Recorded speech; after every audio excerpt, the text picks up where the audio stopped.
the whole day. But oop. Yes, we did. We ended up making it.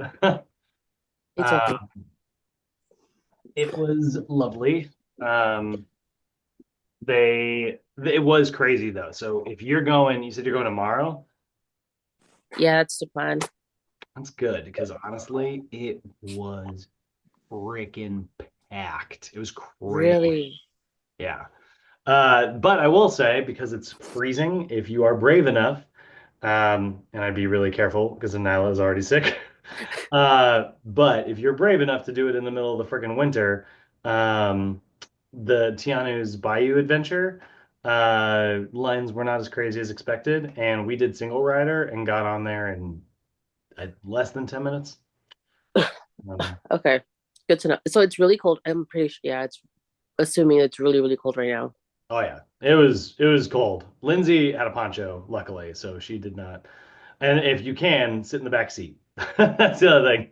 Like, do not, if whatever you do, try your hardest to avoid seats. If I'm not mistaken, I think it's 1 and 3. I think those are the two worst spots on that ride where you will get absolutely soaking wet in the middle of winter. But Oh if you no. get in the back, I barely got splashed at all. Like, and then just like barely, I mean, like honestly, like barely any, like a couple drips. I got wetter later randomly on Pirates of the Caribbean. Just with Okay. lucky bounce. So I'll thank you. Good to know. yeah, there's my tips for you. Um, and then the other tip, the holiday food, the hot chocolate that's over in California Adventure is great. The hot chocolate that is in Disneyland is terrible. It's just like that out of a machine stuff over in regular Disney. So that one's not great. Those are my tips. You can call Lindsay later and she'll give you a much more detailed breakdown. All right. Well, I started recording and then the friggin' thing lagged. So then there was a gap, and now we are talking about this instead. But chapter 16, here we go. Corrective strategies for the cervical spine. We got a whole 26 PowerPoints left between us and the end of the year. So, we're going to talk about the anatomy of the cervical spine. Pretty simple there, talk about some of the common mechanisms for spinal injuries. We will see, we are going to go back to this idea of like herniations are going to be common. We talked a little bit about that in the lumbar spine. If you guys remember, we talked about like usually it's L4, L5, but any disc can herniate. But it can happen in the neck as well. Same mechanism, same action. It's going to be that nuclear material leaking out, pushing on the nerve, causing pain. Manifests a little bit differently. Usually, you're going to get things like a little bit of numbness or tingling in certain areas. Can run down the arm sometimes, depending on how it sort of like comes out. Talk about the altered influences of movement on the kinetic chain. So again, forward head posture, elevated shoulders. Those are the two big ones. Um, then we'll also see our assessment and how to pay attention to that, and then what our corrective X strategies are. So, sort of looking at our looking at our anatomy here in the cervical spine, right? So we are kind of piggybacking on what we left off with on Friday, where we were talking about like it's funny because like Friday's lesson, I was talking so much about like trying to avoid going too much into the cervical spine, but it's like when you're talking about like rounded shoulders, it's very hard to your shoulder girdle's out of alignment, it's gonna throw your cervical spine out of alignment. So today we're kind of seeing all that come together. So you can see here, if there is, you've got your clavicular border here. We've got those muscles coming down, particularly the sternocleidomastoid. That is going to pull on that collarbone, and it can change its alignment, which then is going to change the alignment of your scapula. And so, like, what you'll end up doing is you'll kind of round down like this. Right. But obviously, like walking around the world like this can be dangerous. You might run into something. So then what we end up doing is we keep this rounded position here. And then we put our head up like this, which causes now if I fix my posture, I go from here back to standing. Now I'd be looking like this. So then like we get this like weird, this forward head, sort of like it's more of a scoop than anything. Like that's the thing. It's called a forward head posture, but like it really is more of a like it's kind of like it's like a brontosaurus. Like it comes forward and then up. like it's this kind of thing, right? And then you end up having this actual, like weirdly, too much cervical extension. It's like, well, I thought I wanted to have cervical extension. You keep telling me, to get my head back on top of my body. I thought extension goes this way. Shouldn't I be trying to do that? And it's like, well, not if it's creating that scoop. I remember extension is like this, it's an angular change, right? So what we want is we want actually to get a posterior, what we call translation. And translation is a little bit different than just like flexion and extension, right? Like translation, you guys can think of it as like, like what's his name? The Quagmire from Family Guy. Like he does that thing where he's like bobbing his head like this. That's what we mean when we say translation. I'm not necessarily like pulling my head down and forward. I'm sliding it, right? So like lateral, I'm so bad at this. Lateral translation, keep the head upright. This kind of thing, side to side. Anterior translation, and then what we want more of is this posterior translation, where it's not so much that I want you to just pull your head back. I want you to pull it up and back so that it stays nice and upright and stays on top of your body. That's the posture we're looking for. I'm like more conscious of my posture today, so I'm like, tilt the camera up so I can stay up.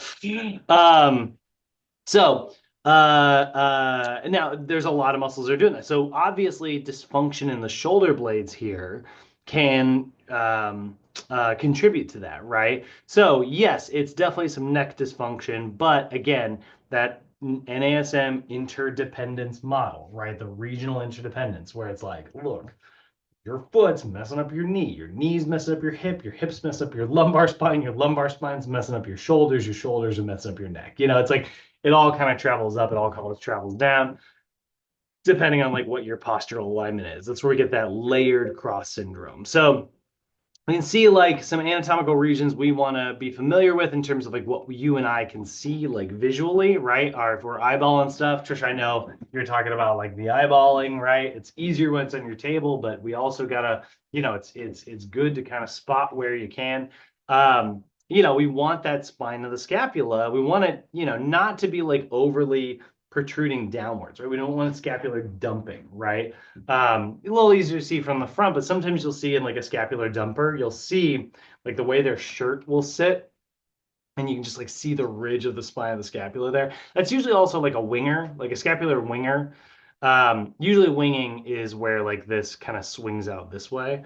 But you'll see like the ridge on the back of their t-shirts. Like you just like watch, you can see it's like, oh man, yeah, like that's a really pronounced, like even the way the fabric's hanging, like I can see like exactly where the spine of your scapula, like that ridge is. So if you notice that, that's probably forward shoulders or scapular winging. And then you travel up, you look at their neck, and you're going to notice like that forward and then back. So you're getting that excessive cervical extension, right? So weirdly enough, with a forward head posture, and this is always surprising. I mean, you guys have heard me say it before, but it's always a little surprising. But we are going to work on our deep cervical flexors. We're going to work on the flexion, right? And it's like, I thought we did too much of this. And it's like, no, no, it's about this, right? It's the smelly hand, right? That's kind of what we're going for there. So yeah, we're gonna see. We've also got some bones here that are obviously the attachment sites for all these things. We're gonna see. There's our C1 through 7, our T1 through 12. If any of those are out of alignment, that's going to cause the rounding or the forwarding. Or the elevation, that's the other thing, right? Again, if that ridge comes superior, comes up, that's also going to cause rounding and forward head posture. So again, looking at scapular dysfunction if it's there. Um, Atlas and axis vertebrae is there. This is just mentioned. I just love those two. I just think those are two of the coolest bones in the body. Um, just to do a quick little deep dive. If you ever check out any evolutionary biology, these are very unique on us, which is really cool. It's one of the things that probably led to us being the dominant species on this planet. If you sort of look at like evolutionary biology, like again, like one of the things that you might probably remember this just from classic like biology in high school and stuff. But like one of the things that like kind of made humans so dominant is the fact that we, you know, went from like an herbivore diet to like an omnivore diet, and like our ability to, catch other animals and eat very large amounts of protein grew our brains and then we got smarter, and that's been a huge deal, um, but one of the reasons we sort of look at like where hunting happened, it's like there's a huge gap in between like humans starting to hunt and the first use of like tools. There's like a really, or not like the first use, but like major usage of like hunting tools and stuff. So there's like a weird like, timeline gap there. And it's like, well, how the heck did we go through this process of like, you know, how did that happen? Like, if we didn't have tools, how did we hunt? And like the idea is that they think it was like because of persistence hunting and because of our ability to run long distances better than the other animal on the planet. There's a few things that are part of that, like our ability to sweat is huge. We can vent heat on the go. A lot of animals can't do that. They have to vent heat basically by panting. And we can do that on the go pretty well with like our surface area, sweat and skin and stuff. But then also, while we're running, we can open our jaw. And so we can kind of breathe as we're running, kind of like this. And that's a pretty rare thing in the animal kingdom, allowing us to not overheat. And so, like, the prevailing theory as it stands is that, like, in that gap between like hunting and good tools, we would basically just run around and scare animals enough that like they would run off and they'd be faster than us, like in the short run, and then we would kind of casually jog along afterwards. I say jog, I'm sure we're still running. But like venting heat as we go and not overheating, and then eventually like those animals that we were chasing would kind of like keel over once they couldn't vent heat anymore, and then at that point it's pretty easy to go up to something. So that's like one of the, and then the reason we're able to do that, the reason I'm talking about this right now is just because I think it's so fun, is this atlas and axis vertebrae. All your vertebrae are really similar to one another. There are obviously slight differences between each, but the way that these two bones sit into one another, it actually allows us to keep our head on top of our body while we are running very, very quickly, and still open our jaw. Which is a totally different process. Like, this bone it's its own thing, but it doesn't get locked down when we're running the way like a lot of other animals do. And it's because of these missing processes here and back here. And so like because your atlas and axis vertebrae are kind of able to sit into one another and not have too many like spinal processes, that lack of processes allows greater like range of movement at the top, which is pretty great. And that's one of the big prevailing theories. You ever want to read more about that? I mean, I would say just watch a TED talk about it. But you ever want to read more about it? It is one of the things that they talk about in Born to Run, which is just a really great book about long distance running. Not Bruce Springsteen. But so cervical spine, here we go. C1, 2, 3, 4, 5, 6, 7. Those are all of those individual vertebrae. Like I said,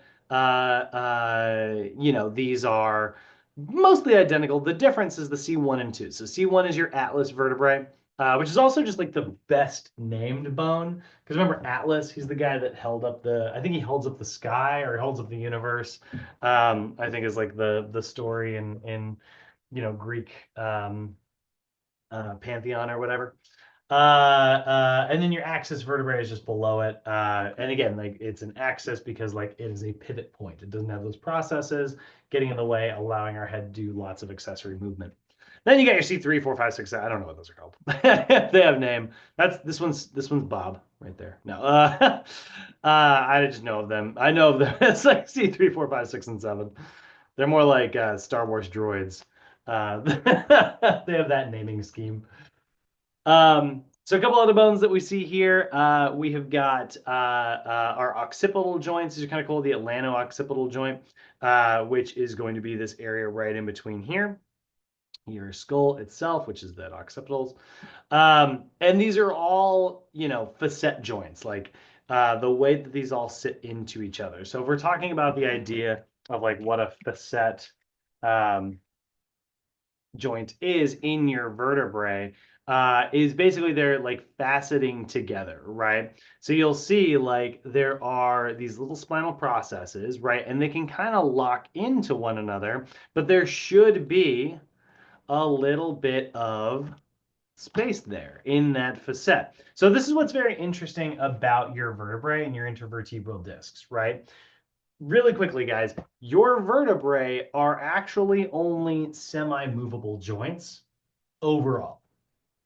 So if you ask like about like the joint between like your actual vertebrae, they're considered semi-movable joints. They're not fully synovial in their way. But the facet joints in between very much are, right? You can see there's a little capsule and synovial fluid, therefore making this like a little synovial joint. And obviously that can get broken down and worn down if you have exaggerated ranges of movement in maybe your job or if you have poor core stability so that whenever you move. But like you think of a synovial joint, it's meant to do a lot of movement, right? And when you look at like what our head can do, it's like, well, that is a lot of movement. It's like it is a lot of movement, but the actual discs themselves being semi-movable, right? They are only moving a little bit. Actually, that's a really good picture. There's a good little capsule shot there on the side. Um, the vertebrae part really isn't doing a ton of movement. We don't want too much movement in our spine. If we have too much movement in our spine, that's how we end up like, we over pull our nervous system. I mean, look, all of this, guys, these like little yellow like things, those look like tendons. Those are not tendons. Those are your nerves. Like they are running out. That's your peripheral nervous system starts with it. It's branching out from your central system, which is running through everything. And then the peripheral branches out and it controls everything. So if you get too much movement, you get a pinching sensation, which is why, again, like in the cervical spine, this is where a lot of times the solution is going to be like a disc fusion. They're going to go in there and like fuse those things together because then we don't have this accessory movement. Too much movement starts to like cause you to actually touch and pinch nerves. Anytime you touch or pinch nerves, nerves are going to do what they're designed to do, which is like create a signal. It'd be great if like, you had a disc herniation and then like you moved the wrong way and it poked your nervous system and then it like made you smell like flowers. Or like you poke your nerve and all of a sudden it's like, oh, I think I taste bacon. Like that'd be great, but that's not what happens. You touch your nerves, it hurts. Like they create the other type of signals that we're not such a big fan of. They create pain signals. Um, so the facet joints, yes, are they've got that little like synovial in nature, but again, like they can get pulled out of alignment, and again, that's going to cause an inflammatory response, just like whenever we pull on any synovial joint too much.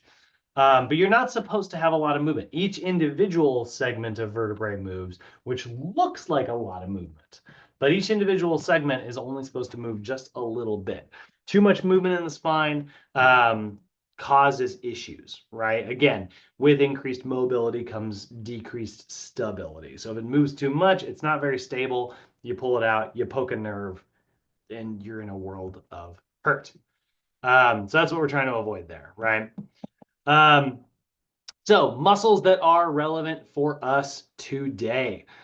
We can see we've got our levator scapulae there. Again, that one elevates the scapula, so I elevate my scapula, but it doesn't just like elevate it straight up. It elevates it up and forward, right? Which is actually, I kind of exaggerated there, but it was doing it on its own. I'm like, it's pulling it into this position, right? Again, contributing to that scapular dumping. The rhomboids, that's one that we often need to strengthen so we can pull those shoulder blades back and get that range of movement restored. Trapezius muscles, both lower and upper. The upper trapezius pulling up, again, dumping the scapula. Lower trapezius depressing and retracting, hopefully keeping us in that proper alignment.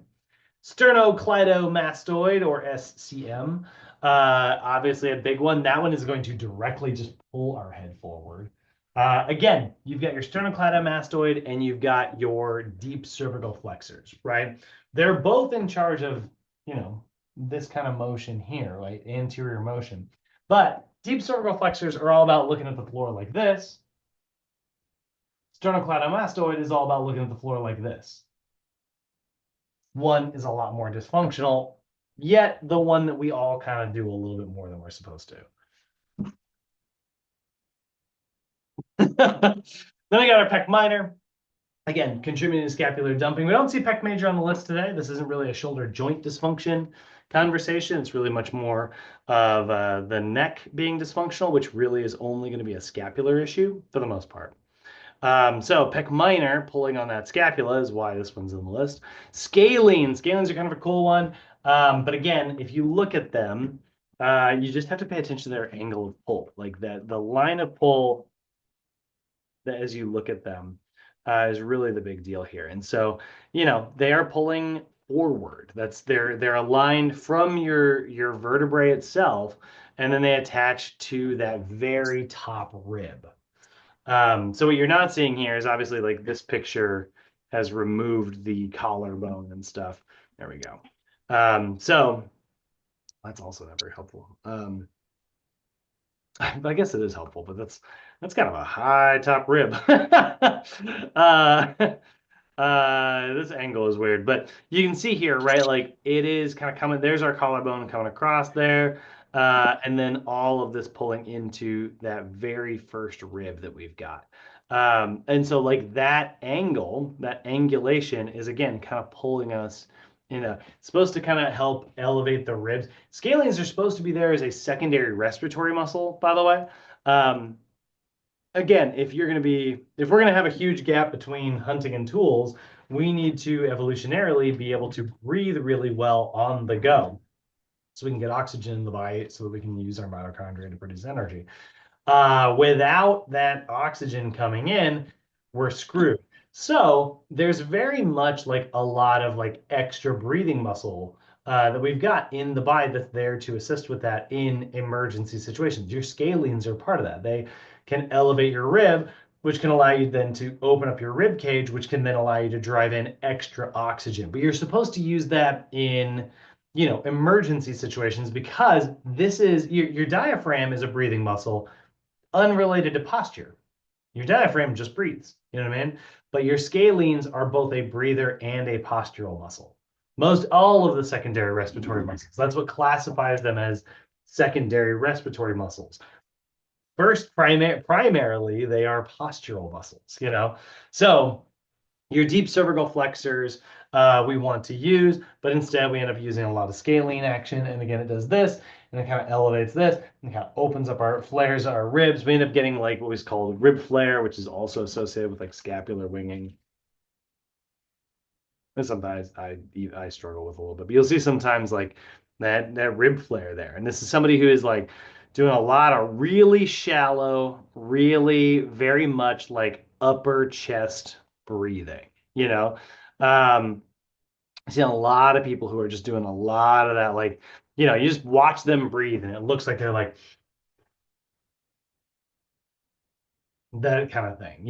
That is very much the scalenes doing a little bit more where it's like, look, I want you to do that when I'm sprinting. You know what I mean? Scalenes help me out. I need just that 5% more oxygen in my body. That's going to get me through this run. I don't need you to help me breathe when I'm working on my little Excel spreadsheet over here. I don't need you to help me breathe while I'm watching the new Avatar movie. I don't need you to help me breathe while I'm eating dinner. You know what I mean? But it does. And so we end up, with this altered posture there. Cervical extensors, your erector spinae and suboccipitals. Very, again, tight, again, because you end up going forward from all those other postural muscles, and then they contract to get your head back upright. But now, again, we're walking around with this forward head posture thing. And then deep cervical flexors, those are the ones we want to use. They live right there on the front. They're supposed to help, kind of pull us back, give us a little bit of the double chin, and keep that head on top of our body. So that is what we see in, again, we kind of come back to this idea of upper cross syndrome. We get that rounded shoulders and internally rotated shoulders. But today we're paying a little bit more attention to the forward head posture part of it. Because again, upper cross is technically a combo of those two things simultaneously. So there it is, right? We get this excessive extension of the neck there. And then sure enough, for the record, I didn't put this in here. Like this NASM slide came like this, but it's like it is perfect. It's like freaking gaming somehow made its way into our textbook. But yeah, that for that's it's human nature right? To get like drawn into something. You know, like if I wanted to convey to you guys right now that I'm like interested in something, I would go like this. I'd make my eyes really wide and I'd like slowly like creep in, you know? Um, it's the classic, like if you get your cats, right? They're like, you know, like we move towards the things that we are interested in, right? So you're at work or you're on your phone and you're like, oh my God, you know, and you move into these like forward exaggerated postures. So texting and things like that, ideally, you know, you're gonna look like a psychopath walking around like this, you know, texting. But that is how we should be doing it. I mean, like that is what we want, you know. So text neck, gaming, all of those things not so good for us. All right, let's go ahead and do a deep dive. Our first video first, and then we'll circle back.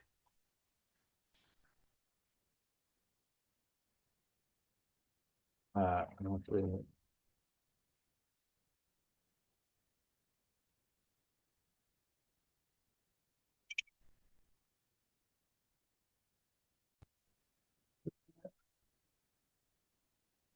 looked up. Hold on, throw them in. Oh, there's that. It's that video, but the long one. There we go.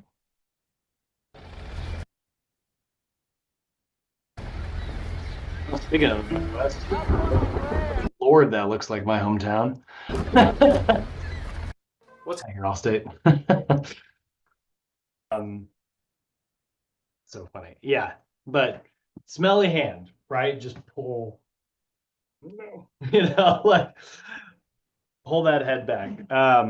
So a little sternocleidomastoid stretch. I like his version personally better than I like the NASM version. So again, I like the over to the side and give that a little. I actually love to give just like a little press on the collarbone there. So my left hand is going to press my right collarbone down. I'm going to look to my left side, and I'm just going to lean back like this, and that's going to stretch right into that sternocleidomastoid. Um, then we see that anterior scalene stretch. A couple different ways you can do that. You can do a version where you take your arm, when you take your arm back like this, that actually allows you to drop that rib away. So you'll feel this is a little bit different. You'll even sometimes feel that come down into the shoulder there. But a little bit of a different stretch, also really good. You can also do, if you're on the bench, grabbing and leaning, like we saw. Suboccipitals, just a little bit of pressure on the backside there, a little massage. That can feel really great, by the way. And then doing those chin tucks. So just over to the wall, and then again, just like roll your shoulder blades, back and down, and then just that little that little chin tuck. It can really have a positive impact. Um, this is part of the routine. No joke. This is part of the routine. I'm going home with Christmas, going home to Christmas with because I'm trying to get my mom to do it more often, you know. um, so so yeah, there's our forward head posture. I'm gonna hopefully leave that video open because I got another one that we'll watch in just a minute. So we'll see this not only sometimes you can have really great posture statically, right? Somebody could be standing with pretty good posture, but dynamically as they start moving, they're using those, other muscles to try to do like movement. And again, that's just not what they're designed to do there. So we'll see these malalignments there. We'll see this forward head posture just during those dynamic movements. And what this can do is it can cause, here's the very rare, by the way, NASM trigger point conversation that doesn't come up very often. I personally love the whole trigger point therapy. I think it's really effective. I think referred pain is a very real thing. But here we go. We can see if you are somebody who tends to get the two things we'll oftentimes see is like in this version here, we'll get like these general headaches, sometimes top of the head, but usually it's like right behind the back of the eyes or like back of the head right here tension.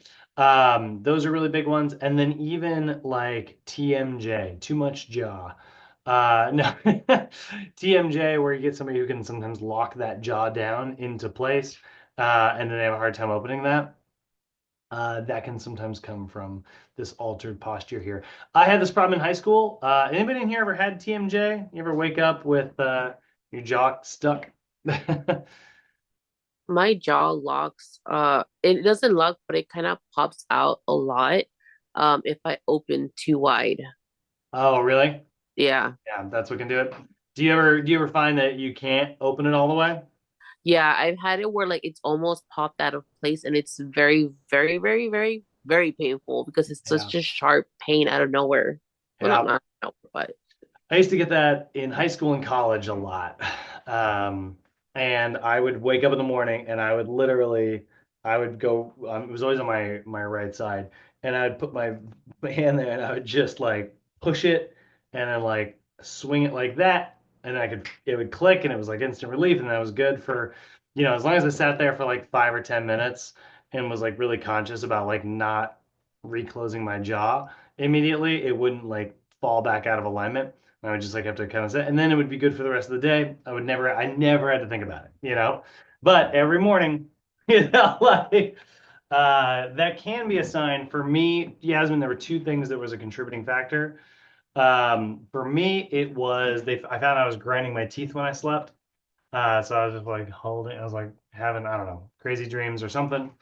Happens in people sometimes when they're stressed out. And so sometimes they'll give you, it's like a mouth guard. Um,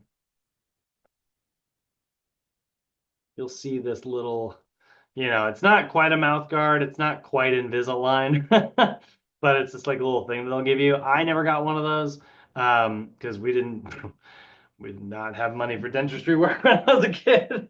But like, what I got a really good advice from a doctor friend once was I was just using way too big of a pillow. And so like I was like sleeping at night with like a giant fluffy pillow that was like jamming my neck in like this.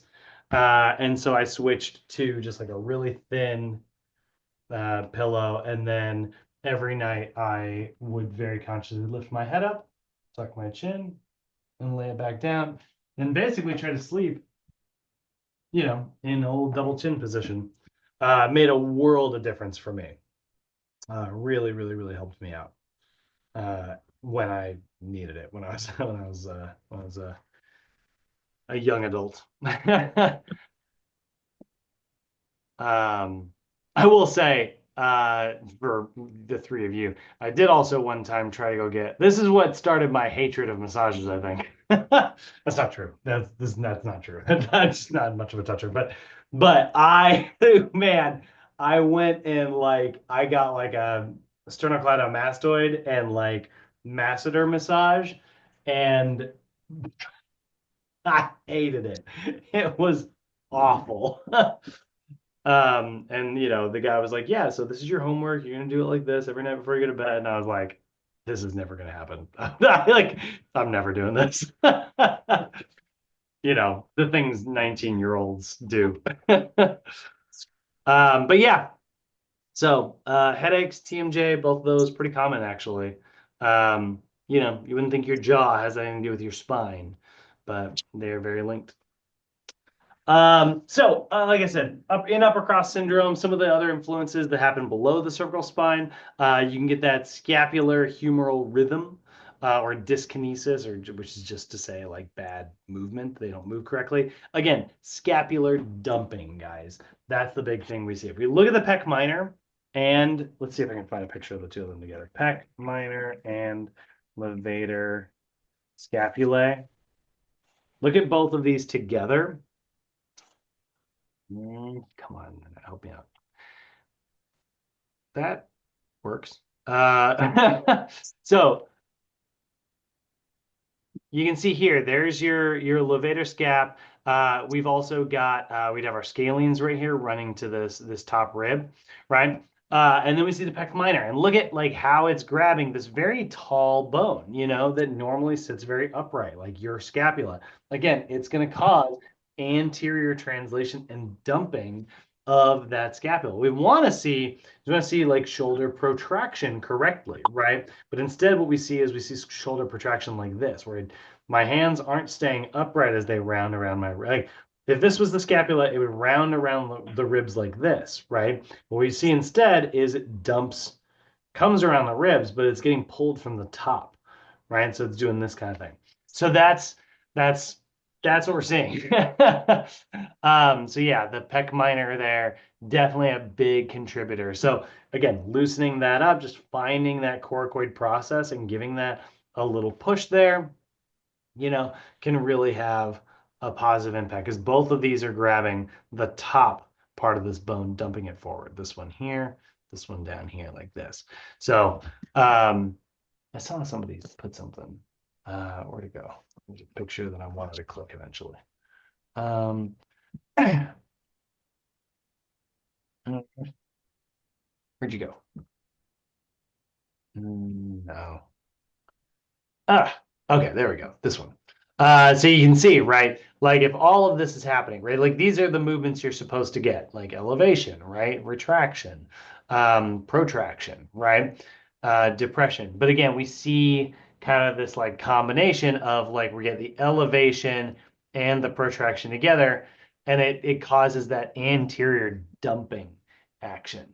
So problems with that is that also malaligns your collarbone. And if you look here, right, you can see your subclavian artery, and more importantly, your brachial plexus there. These nerves run underneath that collarbone. So you can get, I'm sure you guys talked about this in PTA or massage classes, but if you've ever heard of thoracic outlet syndrome, thoracic outlet syndrome, it feels like you're having a freaking heart attack, or so I've been told. It is terrifying. But what you'll get is this pinching sensation, um, where that brachial plexus literally runs underneath there, along with like your subclavian arteries, and it gets pinched in between your collarbone and the rest of the tissue in the shoulder there. There we go. And so, much like sciatica, when you get a pinch and it runs down your leg, this gets a pinch and it causes pain that runs down your right shoulder, usually on the pinky side, if I'm not mistaken. Usually people will get like numbness or tingling in like the pinky and the ring finger. But that runs down and it feels like a freaking heart attack, it's a, left arm pain, right? And so it's scary. So we'll see with that scapular rhythm out of alignment and out of whack, not moving correctly to like allow these movements. There should be space here, right? Um, and obviously that can also cause like all of our respiratory dysfunction, that rib flare and things like that. So our two postural distortions as they're listed, right? You've got Jonda's upper cross or layer cross syndrome. Upper cross if it's isolated, layer cross if it's also happening with lower cross in the back. Or you got Kendall's, like any of these can be a contributing factor as well. If you get the flat back posture, right? Again, like the butt tuck that kind of comes back. Again, that's going to cause you to collapse in and round and forward here. Sway back, same thing. If you're kind of leaning back like this, again, your head comes forward to keep you lined up. And then just your classic like kyphosis, lordosis, that is layered cross syndrome. Um, so we see that in any of our static assessments. Those are going to be positive things that, we're going to mark down and be like, all right, these are things we want to work on. If we see it during the overhead squat, usually you're going to notice that with like arms fall forward. You shouldn't really be looking at a lot of like cervical stuff in the overhead squat. You can pay attention to it. I mean, every movement is an assessment, and we assess every movement, stealing that from Rick. But personally, I find like looking at like neck alignment isn't really what I'm focused on when I'm squatting, overhead squatting. But pushing and pulling assessments, it's a great place to see it. Because again, a lot of people will push, or a lot of people, when they pull, they'll do this kind of thing, especially if they're using their traps incorrectly. Um, and then the Davies test, if obviously they're lined up to do this upper extremity agility thing, you'll notice like, we've all seen, bad push-ups before, um, where you just see a lot of this like, you know, this kind of thing here, right? Where the hips are sagging, and then like that's obviously creating like the scapular winging. And then if you were to line this person up, you can see they've got this like major, major, major forward head posture there, right?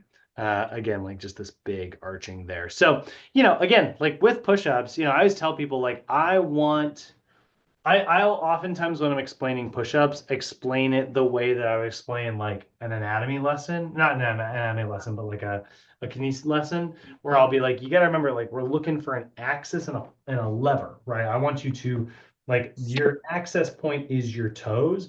This is all one solid lever. When you're doing push-ups, I want one. You are pushing up, you come back down, you're pushing up. It's all one solid thing. Hold on a second, Trish. I'm gonna get a little bit of feedback. Um, what I want to see, I don't want to see is this, right? We see this kind of push up where it's like the levers are, I guess it would actually be more than that. We see this kind of thing, right? Where they're like arching in the forward head posture, right? The hips are kind of sagging down, right? This is exactly the kind of thing we're trying to avoid. I want one solid movement, which is again why I'll have people do like knee push-ups, because if you're doing a knee push-up, then you are bringing your axis closer to the end of your lever. Instead of being long like this, it might just be a little bit shorter like that. And so by bringing that closer, I'm taking some of the weight off. It's making the exercise a little bit easier, but it is training my client to learn that like your chin, your chest, even like your belly button, all of that should touch about the same time. It shouldn't be like in this kind of folding, flapping sort of alignment. So that's what we mean when we say like a good or a bad push-up, right? And then the reverse of that is true as well, just while we're talking about push-ups. I just glance at this picture here. We also don't want that. We also don't want the curl up. Although the curl up I would take, I'd say the curl up is better.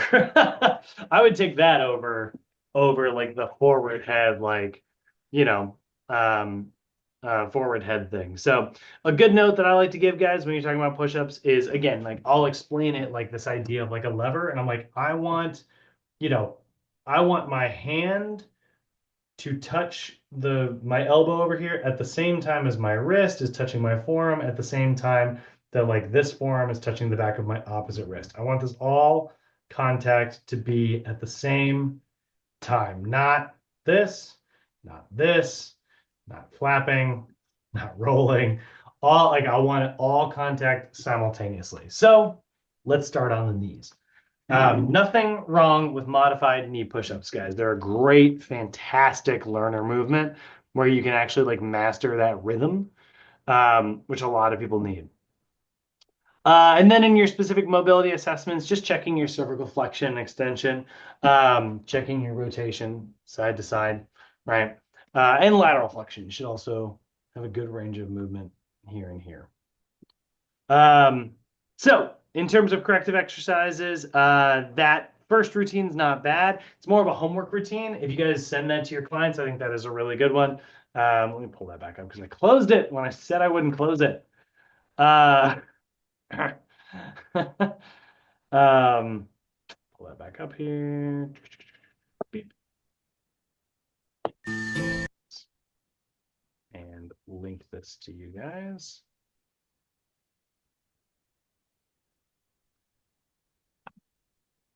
Right, there's the link to the first one. That's the Jeremy Ethier video. And then let's take a look at one more. This is the Shoulder or squat jig neck? one, but again, I like the perspective of the other one a little bit better. Um, what we're looking at today. Um, So it's good. It's a really great integrated movement. I would not use that as like a daily posture fix, just for my clients by itself in isolation. But I do think it's like helpful. I think like it's a really good active isolated or dynamic stretch, depending on how you're doing it. Like if you're moving the whole time or if you're taking these big long pauses. And I really like the overhead kettlebell stuff. It's a great way to, when you're balancing like that, learn how to create stability in your scapular region and just like learning how to hold that in alignment as it's trying to like pull you into different ranges, and you're learning how to like keep that up overhead. I think like that kind of motion of like, if I can keep that up as I'm doing, I can do like a standing windmill, same kind of situation. Right. If I'm going up like this, learning how to, balance things, very, very, very, very helpful. But is it directly related to what we're looking at today? Not directly, more like all those global muscles around that are related to this. So here's our general list. I keep saying this every day, but like, I will say in this case, there's not a lot of like this is actually a pretty good general list. um, Sternocleidomastoid, yeah, we know that one's gonna be tight. So again, you can give it a little bit of massage, like right there on the collarbone, or right behind the ear. Levator scapula, same kind of concept. You can get your hands back there. Upper trapezius, if you want to kind of come out to like the usually like I don't know. I find that like right along my ridge is where I tend to have that tension. Suboccipitals, that's a really good one. Again, the lacrosse ball on that one is fantastic. You can use a Theracane if you want to. Those are also very, very good. And Theracanes, man, they're so much better now. Like, have you guys seen this? Like, you can get a Theracane you encourage your clients to get one for like 20 bucks now. Like these are so much better. You know, it's crazy. They're weird. They're a pain in the butt. They're hard to store. I mean, obviously they don't take up that much space. They're really thin, but like, they never hang quite the way. They don't look good on the wall if you're, building a home gym aesthetically.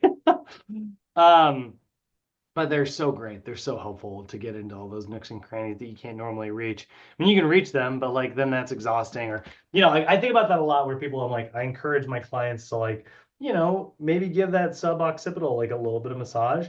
And then I think like, well, they're probably doing this. They're probably elevating their shoulders while they're doing it, which is like totally undoing what we're working on, And I'm like, but a Theracane, you can just like reach back there. You don't have to be in an awkward position. That's the advantage of the Theracane is it's just it helps with, you know, it gives you mechanical advantage. Um, Lengthening, again, sternocleidomastoid. You can see NASM's version here. I love the arm down thing if you're going to do it that way. But personally, I don't think you necessarily need too much pressure on the side of the head like this. I think that's why I love palm go into external rotation, right? And then depress that shoulder. It's like I tell people, I'm like, your keys are on a little tiny table and they're just out of reach and you're reaching for them. And then again, I love that. And then just I like you can get it with just a look. I don't think you need the pull. Levator scap. A lot of times you'll go back like so. That actually creates a little bit of length there. Actually, that's giving me a really good stretch today, which means that's tight, which I did not know. Uh, but yeah, a little bit right there. Again, you're going for smell the armpit. That's the idea. Reach nose to armpit there. Upper trapezius, really simple. Again, external rotation with the palm, reach for those keys, and then just take that head right off to the side. If you want to get a little bit more in the scalenes, you can take the arm back similar to the levator, and then a slight upward look. Going a little bit towards the sky there, you can feel that gets just a little bit into the scalenes if you ask me. But you can see it's like kind of included in all three of those other ones. Um, then for activations, now I know this one in particular is very goofy looking, but it is a very good movement because again, she's going to work on that chin tuck, That's what the ball is there for. I know it's a little goofy, but it really is a pretty good exercise. I would not assign it to my clients because it's so goofy, which is why, again, a lot of times we just like the go to the wall, little taps back can be very effective. But then if we're working on that scapular motions, your cobra progressions, like we did on Friday, our prone cobras are going to be really good. Scapular retraction progressions, scapular pull-ups, again, just mastering that little tiny, like, here I'm in my stretched position and then I just pull straight down, I come right back up. It's just this little action where I'm working directly on scapular depression by itself. Then I can do some scapular retractions during like a rowing motion afterwards. And now I've got my entire upper back nice and fired and turned on and ready to go. And for integrated movements, that's where, again, like that kettlebell windmill or kettlebell in that world's greatest position where I'm working on stabilizing, really, really good. Personally, I love a kettlebell kettlebell windmill, pretty hard exercise, and you're working on that stability here. Basically, you're going to take yourself into a triangular position. Actually, that's a really good one. Where'd you go? Right there. Take yourself into a triangular position. One of the ways I like to tell people, you can bend your knees for the record if you have to. Ideally, you'd be able to keep them straight and work on that mobility there. But here's what I always tell people, right?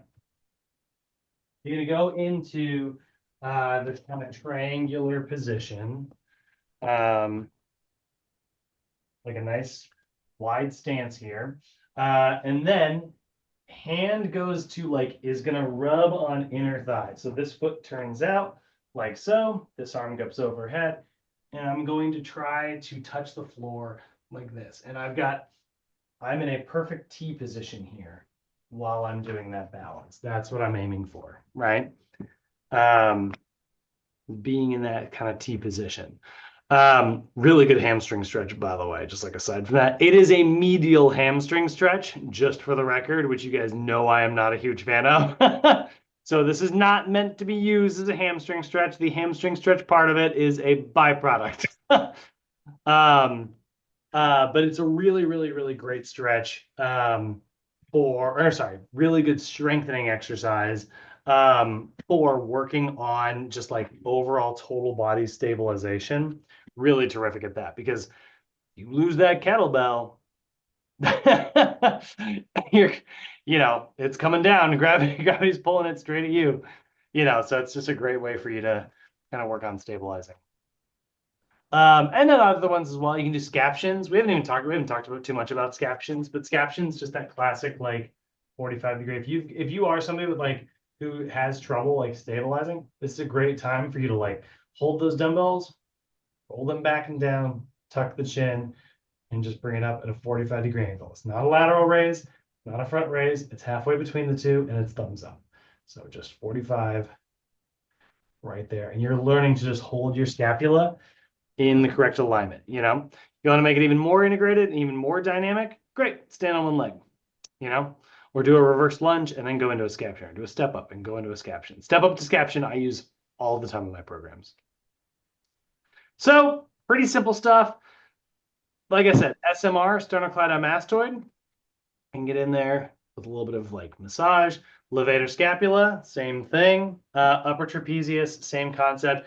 I would say, actually, another thing I like to do, if I really am holding a lot of tension in my neck,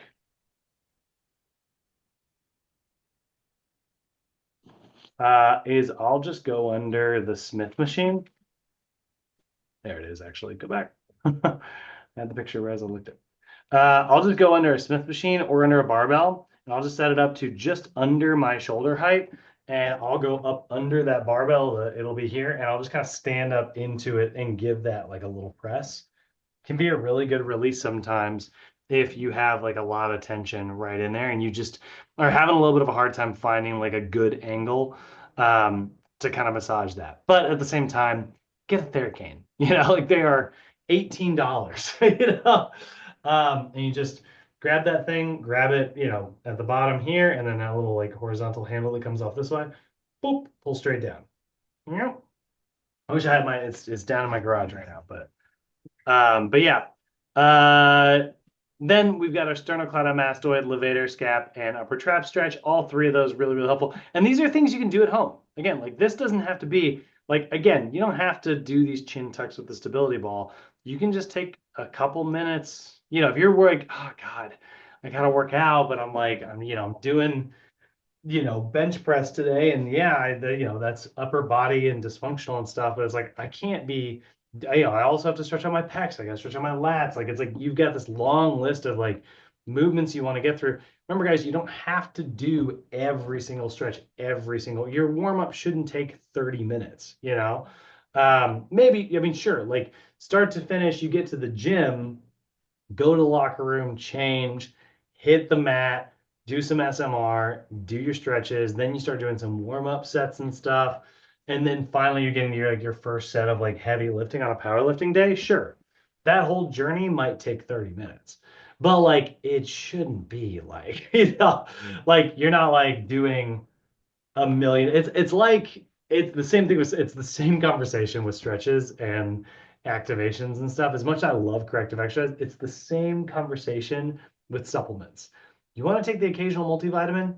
Fine. But if you're taking like a multivitamin and like nitrous oxide, and you're taking like pre-workout and you're taking, creatine, it's like you got like 5,000 supplements happening, like L-arginine and CLA, and like all this stuff. It's like, hey, maybe just go to the gym more consistently, Like maybe look at your diet, like if you feel like you need this tackle box of supplements, I don't know, man. Like that seems more dysfunctional to your health than anything, like just in terms of like this health, Um, it's the same thing with the warm-ups. Like I do like all of these, but if you feel like your client is like, look, this is taking me way too long to warm up, or if you are taking too long and then you're not able to get through like, giving your client like a hard workout, um, this stuff makes great homework. This stuff makes really fantastic, just routines like, hey, 10 minutes during your lunch break,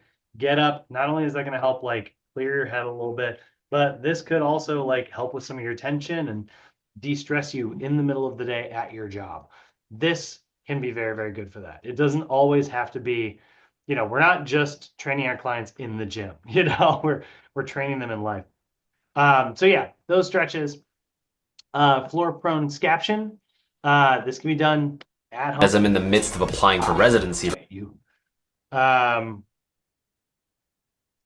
Dang, is that Jeremy here? God, he's looking wide. God, that might be photoshopped. But right here, he should be thumbs up. Okay, maybe not. It's kind of 45. I like thumbs up personally. This is Superman, Um, but just that little bit of like, a little bit of like a Y raise can be really, really helpful in that floor position. Now you're working against gravity. You can also do that bent over though. There's nothing wrong with like, you want to take a minute, bend over and just give yourself some Y raises, thumbs up towards the ceiling there. Yeah, absolutely. Just make sure to press those shoulder blades down, pull those shoulder blades back, and that's the direction you're moving in. Cable face pulls, if you are in the gym, such a great exercise.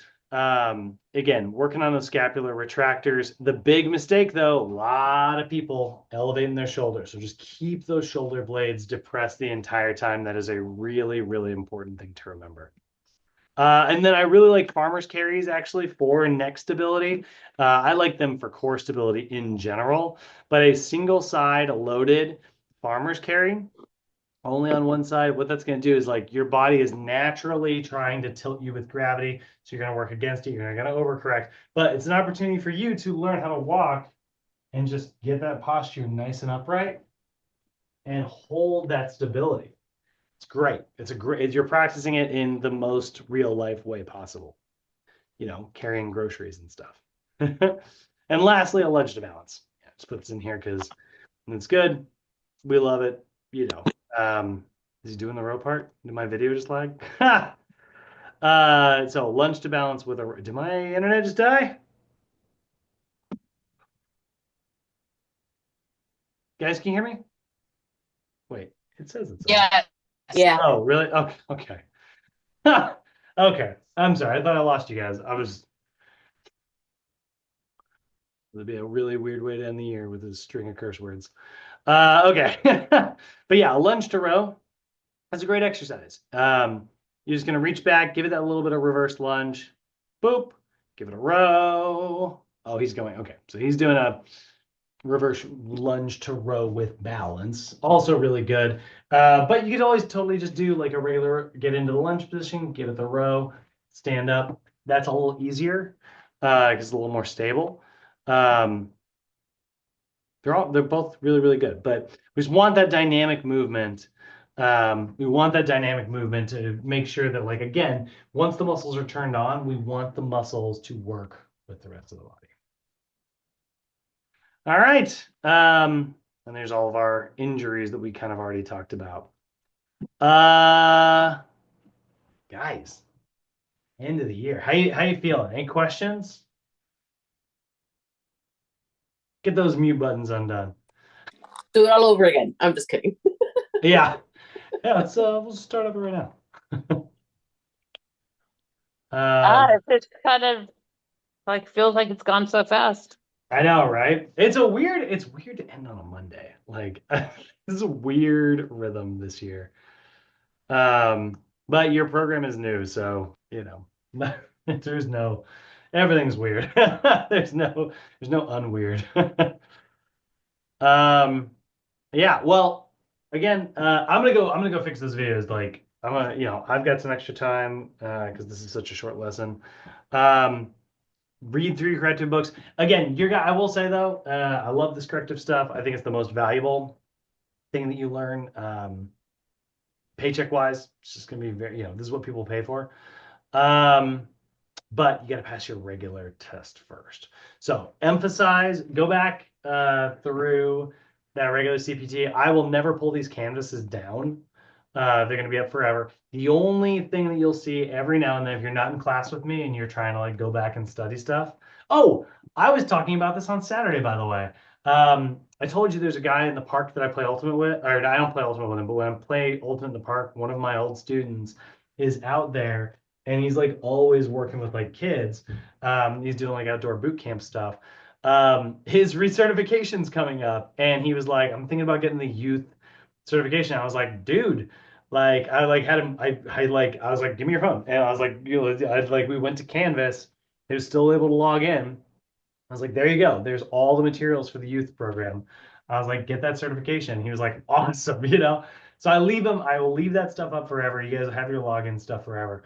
The only thing, and I was talking about this on Saturday, is, if I'm in the middle of that course, in order to keep people from getting confused, I do hide day 3 until day 3 happens, and I hide day 4 until day 4 happens. So it's like you will, like, if you ever go back and you're like, hey, why is there only one day on, PFT 102? I was looking for those materials. Just let me know. You guys have my number. I've had this number since high school. I'm not changing it. And I'll make it available for you really quickly. But I keep the current class days hidden as we go through them, just so that it doesn't get confusing and people don't Okay. but aside from that, CPFT 115, which is the CPT prep class, that's all on its own thing you guys have access to. That's not going anywhere. So you guys have that. That should be the priority. Over the Christmas break, I would say study that. That'd be a really good spot. Then come back to this corrective exercise stuff later. Same thing with nutrition. Put the nutrition. So we do have to we do need to finish the final. Yeah. Yeah. Oh, yes. Yes, but please, yeah, do it so that you have it. If you don't get the greatest score, do not sweat it. Please take it again. You have unlimited attempts, guys. Practice that 100 questions. It'll shuffle the answers. Um, And there's no all of the above kind of there answers shouldn't in be. it? I looked. Okay. I looked, but like, it is. You could have 100 missed questions. something. Yeah.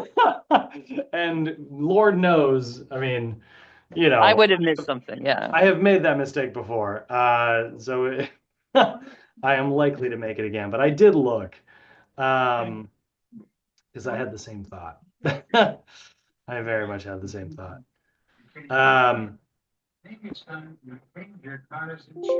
Yeah, I think what I did is I went like,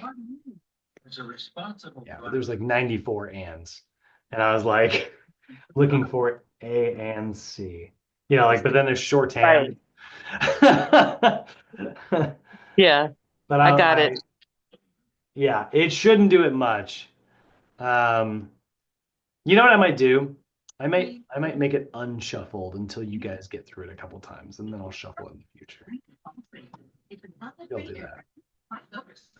Because now you get me nervous. No, I'm gonna leave it alone. No, I'm not doing that. Just leave it the way it is. Yeah. No, I'm leaving it. All right. Okay, guys. All right. Thank you.